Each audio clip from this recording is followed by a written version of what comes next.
The refugee crisis began after Myanmar security forces responded to Rohingya militant attacks on August 25 by unleashing a brutal crackdown that the United Nations has denounced as ethnic cleansing. Myanmar insists its forces must fight the terrorists who have killed civilians and burnt villages, and it rejects any suggestion of ethnic cleansing.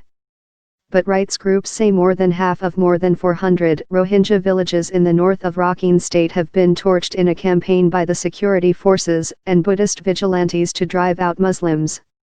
Myanmar has blocked most access to the area, although some agencies have offices open in towns there, and the International Committee of the Red Cross is helping the Myanmar Red Cross to deliver aid.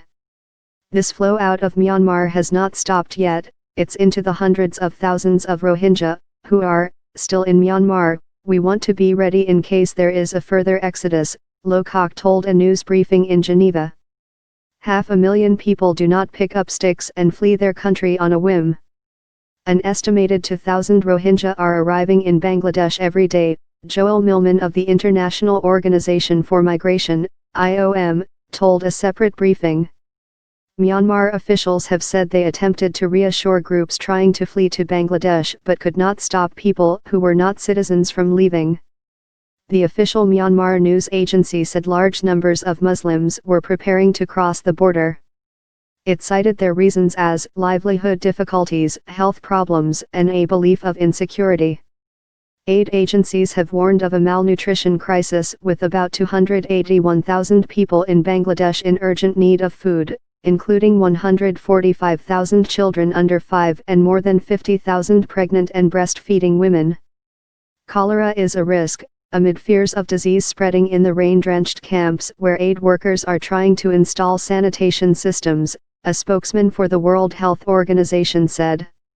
About 900,000 doses of cholera vaccines are due to arrive this weekend, and a vaccination campaign should start on Tuesday.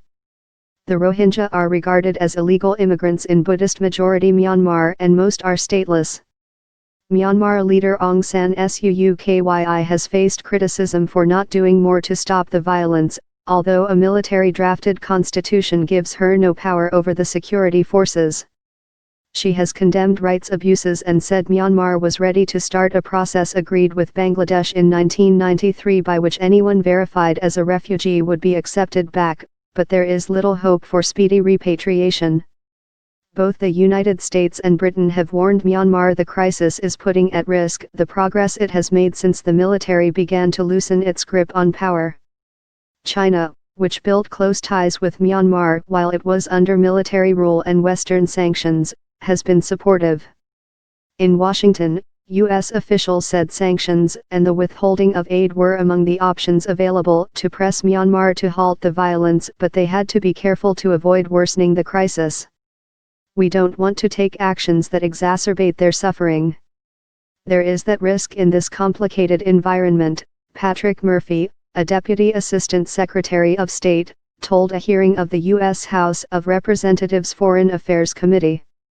Murphy said efforts were underway to identify those responsible for rights violations.